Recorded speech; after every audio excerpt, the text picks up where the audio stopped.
today we're going to talk about something that all of you want to hear about, and we love to talk about it too. Let's be honest, everyone loves to talk about it.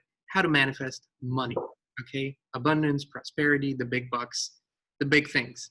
And Nick is going to tell us some really cool success stories today, introduce us to really cool techniques that he uses with his clients and for himself. And he's also give us his 5 top money tips on how to manifest big bucks. So here's my number one thing that I tell people when it comes to manifesting money. For most people, trying to manifest money is actually blocking the desires that they want. Because what they're doing is they're focused on the money, and by being focused on the money they think they need to make show up, they're not building momentum to the actual desire that they want. There's a really good Abraham Hicks clip who says, the lady gets in the hot seat, she says, I want to manifest $100,000. And Abe says, okay, well, what would you use the $100,000 for? She says, I want to spend 6 months traveling the world. Okay. And the conscious rational mind says, okay, I want to travel the world. I need to figure out $100,000. And what happens is, because all your focus is on how do I make the money show up, you're not building the momentum towards the travel, right? The money's just a how. The money's none of your business. The money's going to show up the way the money's going to show up, like you learn looking for an investor, right? So because people are so focused on manifesting money, they're not building that momentum for the desires. So the money's not going to show up because the momentum for the desires aren't going to show up. If you're vibrationally aligned with a desire, and the money's a necessary component to having that desire, the money itself has to show up, right? If your inner being says, okay, the next step on your path is to go to Hawaii to do a specific training, right? If you're vibrationally aligned with, or a vibrational match with a desire, it has to show up. So the money's kind of irrelevant from that retrospect. Yeah. So the number one tip from Nick is to not focus on the money first, but really align with your desire, align with source, and put your beautiful, wonderful, aligned focus on your desire and allow for the means to show up. You don't have to manifest the money. If you're focused on the desire from a place of non-resistance, the desire has to show up. So I want to share my second money tip, and it relates to this. What I see people doing, especially people who struggle with getting their bills paid and that type of thing, is you want to work your way into wealth and not out of debt. Because what I see is that most people, they're trying to work their way out of debt. They're trying to work their way out of not having enough money. Anytime you try working your way out of something, you're adding momentum to the problem, right? There's a big vibrational difference between working out of debt and working into wealth. So my number 2 money tip is ask yourself, am I trying to work my way out of something or into something? Oh, that's a perfect shift. It seems like it's so close to each other, but one has resistance, one has flow. Yeah. If you understand law of attraction, you understand that you get what you focus on. So if I'm trying to work out of debt, what am I focusing on? Debt. If I'm trying to work into wealth, what am I focusing on? Wealth, right? Very simple, yet very minute differences that make the difference between, struggling with finances and doing very well off with finances. What's your favorite exercise when it comes to this particular tip 2? What do you give your clients as maybe homework? That's a good question. I would say a solid morning practice, right? And, money is the hardest topic around this because money is in our face every day, right? We get bills in the mail. We have to go buy food. So I understand for people why they struggle with not focusing on the lack. One of my favorite exercises that Abraham Hicks talks about is drop $100 in your wallet, drop $200, go to the store and just say, I could have that. I could have that. I could have that. You don't need to buy anything, but just practice being in that energy of I can have this, I can have that. Something I've been doing to practice a $40 million manifestation is embodying what would it be like to, what would it feel like to be a 40 millionaire? What would it feel like to gas my car up as a 40 millionaire? What does it feel like to make coffee as a 40 millionaire? What does it feel like to take a piss as a 40 millionaire, right? Do everything from the energy of embodying where you want to be. I love that, because you were mentioning everyday stuff that everyone can do. You're gonna make coffee probably, or tea. You're gonna go to the bathroom. You're gonna do those things. So how does it, and what a beautiful question. What does it feel like? And so many times we don't allow ourselves to ask that question because we're so caught up in the day-to-day. So I like earlier what you said about feeling the vibration of wealth, right? And that brings up another one of my 5 money tips, which is the feeling of wealth doesn't have to just come from money, right? I posted something on my Facebook the other day where when we were on the last Abraham Hicks cruise, we were browsing one of the watch stores. We were trying on $40,000 watches. And I was like, wow, this is what it would feel like to have $40,000 on my wrist. And I was like, yeah, maybe I'll buy one someday, but this isn't really for me. Get home. And then, time goes by and my birthday was last week. And Nick brought my daughter to the store and she said, pick out, what do you want to get your dad for your birthday? And she bought me a watch. And it was her idea, and it was the perfect watch, and perfect. The time's a bit off, and you have to reset it every morning. But to me, that watch being a gift from my daughter that she chose herself is way more valuable than a $40,000 Rolex or anything else. So having that watch on my wrist, even though it might be $100 watch, really makes me feel wealthy. Right? So there's different types of wealth. There's not just financial wealth, but practicing the other forms of wealth is going to seep the feeling of wealth over into your finances. It's going to carry over. If you've got 5 things going on, 1 going wrong and other 4 going well, as humans, we have a tendency to focus on our problems and we put all our focus on this one. What happens when you put all your focus on this one? The negative momentum you're going to have on this one is probably going to carry over onto these. Flip side is also the place. So if you put all your focus on the things going well, the vibration, the momentum is going to carry over to the other one, and it's going to bring it in the right direction too.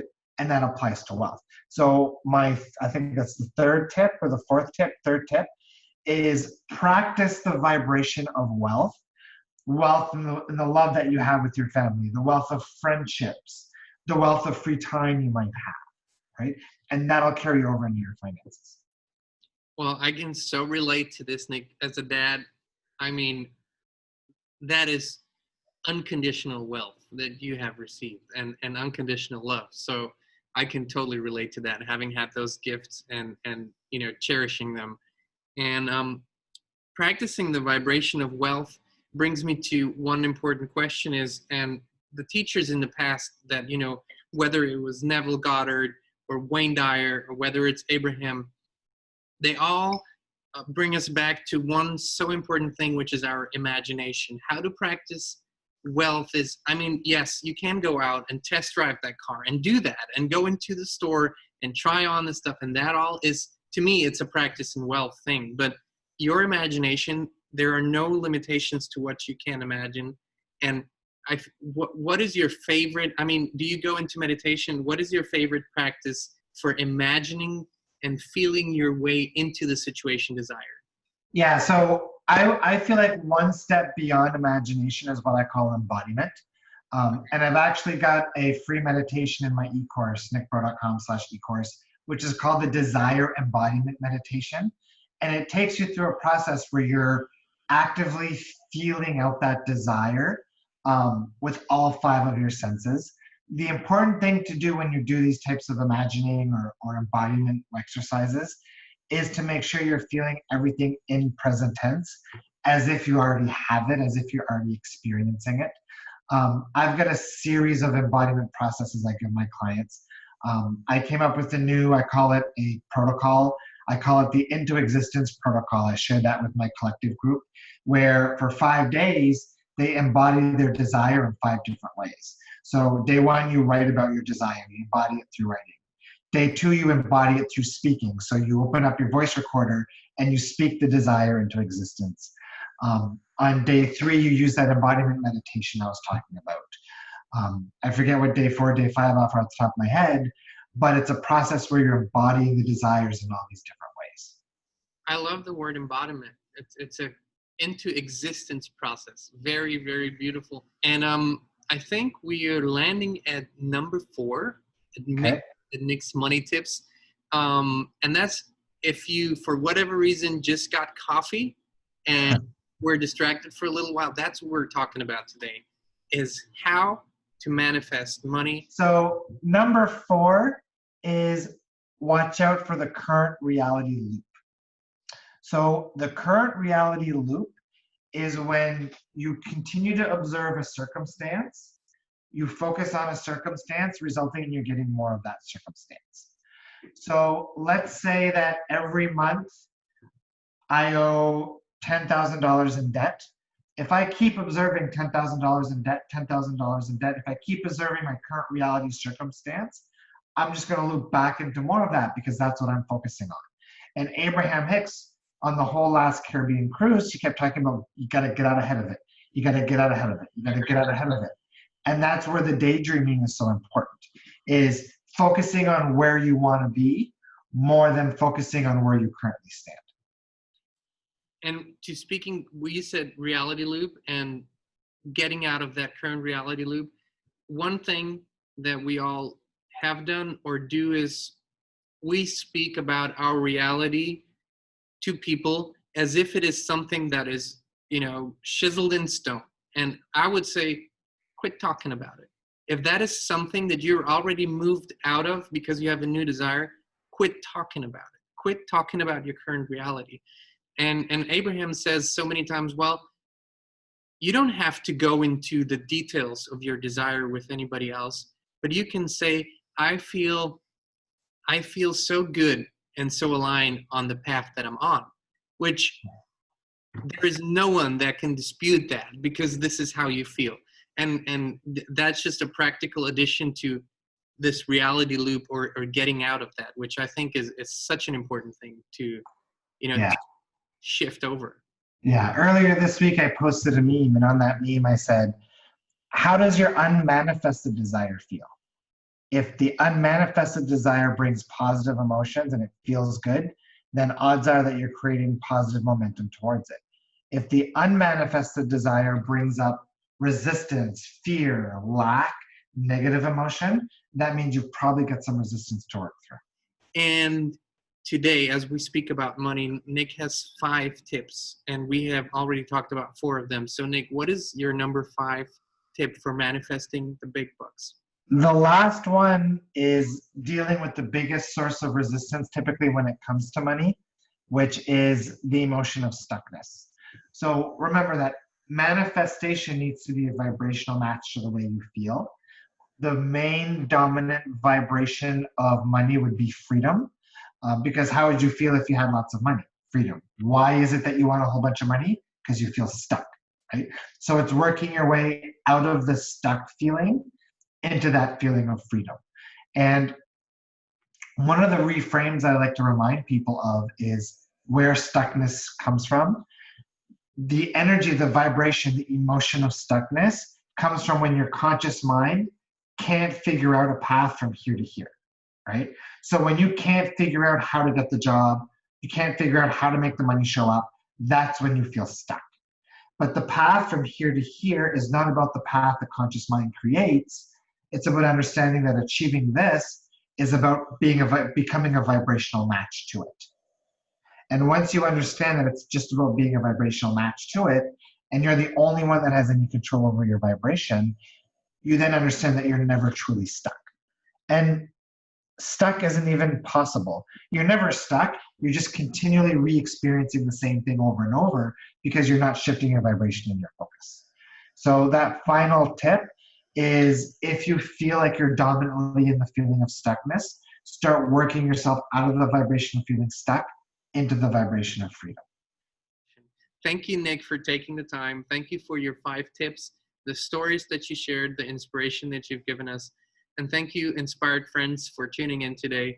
We love you, and we look forward to the next talk. Y'all have a wonderful and blessed day. Thank you. Bye. Bye.